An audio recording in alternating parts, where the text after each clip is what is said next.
অনেক প্রশ্নের অ্যান্সার দিব, কারণ হচ্ছে এই 2-3 দিন ধরে দেখলাম যে অনেক ধরনের কথাবার্তা কন্ট্রোভার্সি হচ্ছে। বাট যেইখানে আমি মানে যে কথাগুলো বলিই নাই সেইগুলাও পর্যন্ত বলা হয়েছে আমার নামে, আরো অনেক অনেক মিথ্যা ব্লেম দেওয়া হয়েছে। কিন্তু সবসময় মানে মানুষ চুপচাপ থাকে দেখে না মানুষ পায়া বসে মানুষের। এইটাই হচ্ছে মানুষের মেন সমস্যা। মানে যেখানেই হয়তো তুমি চুপ থাকবা মানে সেইখানেই তোমাকে পায়া বসবে। শুরু থেকে এরকমই হয়ে আসছে, আমাকে যেভাবে বলছে সেইভাবেই মানে কথা শুনছি দেখে আজকে আমার এই দিন দেখা লাগতেছে, এছাড়া আর কোনো কিছুই না। হাই আপু, হ্যালো। হ্যালো আপু, আমার কি কথা শুনতে পারতেছো তোমরা? তাহলে হচ্ছে একটু কমেন্ট করে জানাও। হ্যাঁ, ঠিক আছে আপু, লাইভ।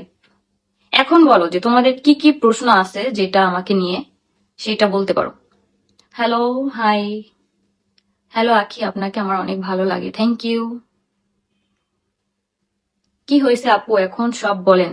হ্যাঁ আপু, আজকে সবকিছু বলবো, কারণ দেখা যায় কি এই রিসেন্ট লাস্টের 2-3 মাস ধরে আমি একদম সাইলেন্ট থাকি সবকিছু নিয়ে, মানে সব ব্যাপার নিয়ে, আমার পার্সোনাল লাইফ নিয়ে, প্লাস আমি মানে কাজ করি সেই সব টপিক গুলা নিয়ে আমাকে যে বা যারা হাস্যকর বা যেইভাবে ইচ্ছা উপস্থাপন করে, বাট আমি কোনো কথা বলি না। মানে এই জিনিসটা তোমরা খেয়াল করছো কিনা আমি জানি না। আপু আমাকে একটা রিপ্লাই দাও। হ্যাঁ আপু, রিপ্লাই দিলাম এই যে। তো এই জন্য দেখা যায় কি মানুষ যেইভাবে মানে ইচ্ছা মিথ্যা চাপায় দিতেছে আমার উপরে, যেইভাবে খুশি সেইভাবে। লাস্টে একটা জিনিস আর কি আমার কাছে সব থেকে বেশি যে জিনিসটা খারাপ লাগছে সেটা হচ্ছে মানিক মিয়া নাম একজন কন্টেন্ট ক্রিয়েটর আছে, তার সাথে পর্যন্ত আমার ছবি এডিট করে মানে বলছে যে আমি নাকি মানিক মিয়ার সাথে পরকীয়া করি। মানে কেমন একটা ব্যাপার যে আমি যেই মানুষটাকে আমি চিনি না জানি না সেই মানুষটাকে পর্যন্ত আমার সাথে মানে বিভিন্ন ধরনের নানা ধরনের মিথ্যা কথা মানে পিক পর্যন্ত এডিট করে সেখানে বসায় দিছে, মানে এইরকম কিছু এখন হচ্ছে। অথচ মানিক ভাইকে আমি কখনো দেখিও নাই, মানে দেখি নাই মানে আমার সরাসরি কখনো দেখি নাই। সে কন্টেন্ট ক্রিয়েটর সেটা আমি জানি, কারণ তার ভিডিও প্রায় সময় দেখা হয়, যখন তার বিয়ে হয়েছে হেলিকপ্টার করে যখন বিয়ে করছে সবকিছু দেখছি। বাট তার সাথে আমার পার্সোনালি কোনো ধরনের কোনো কথাবার্তা বা কোনো কিছুই না, কিন্তু ধুম করেই দেখলাম যে মানুষ আমাকে হচ্ছে এইরকম একটা ইয়ার মধ্যে আর কি বসায় দিছে যে আমার সাথে নাকি তার সাথে সম্পর্ক। মানে একটা আমার এই ডিভোর্সের পরে আসলে অনলাইন প্ল্যাটফর্মে না থাকলে আমি আসলে জানতামই না যে একটা মানুষকে এইরকম ভাবে টর্চার করা হয়, এইরকম ভাবে। আপু টেনশন করিও না, একটু কম হচ্ছে তো সেই জন্য তোমাকে নিয়ে টানাটানি সব সময়। মানে আমার কথা কি, আমাকে নিয়ে যদি নিউজ করতে হয় একটা দুইটা ভালো নিউজ কর, বা আমি লাইফে যা করতেছি আমি কিন্তু আমার পেজ থেকে বা আমার আইডি থেকে আমি কাউকে কখনো কপিরাইট দিই না।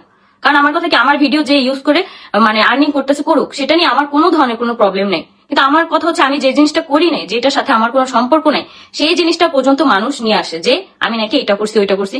তো এগুলো নিয়ে আমি কখনোই কোনো কথাবার্তা বলি না, কারণ কি আমার কাছে এই জিনিসগুলো খুবই লেম লাগে। কারণ যারা আমাদের ভিডিও দেখে, যে সকল আপুরা যে সকল ভাইয়ারা, এইসব জিনিস না মানুষের কাছে শেয়ার করলে মানুষ অনেকটা মানে বিরক্ত হয়ে যায় বলতে গেলে।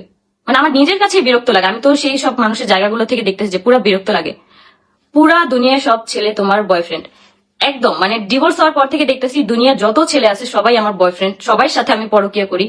মানে নানান ধরনের কথাবার্তা যে যেভাবে পারতেছে সেইভাবেই হচ্ছে মানে বলে দিতেছে। তোকে ভাইয়া নিতে চায়, তুই যাস না কেন, আবার নাটক করস। আমাকে কে নিতে চাইলো না চাইলো সেটা কোনো ম্যাটার না, আমি যদি না যাই সেখানে সেটা নিয়ে কেন কথা হবে, সেটা নিয়ে কেন কথা হবে। আমি যদি যাই আমি থাকতাম না এতদিন, চলে যেতাম, তাই না? আয়াস কেমন আছে? এই তো আলহামদুলিল্লাহ, ভালো আলহামদুলিল্লাহ।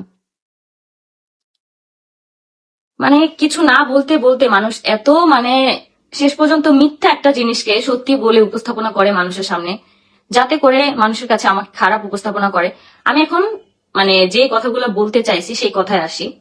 আমার যখন ডিভোর্স হয়, ডিভোর্স যখন আমার হয় নাই, আমি যখন আমার এক্স হাজবেন্ডের বাসা থেকে চলে আসি, ঠিক ওই সময়টায় আমার কোনো ফেসবুক আইডি ছিল না, আমার কোনো পেজ ছিল না, আমার কোনো ইউটিউব চ্যানেল ছিল না।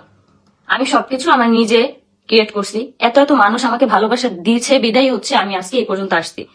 ভালোবাসা দিছে, প্লাস আমিও কিন্তু এখানে থাইমা থাকিনি, আমিও কিন্তু এখানে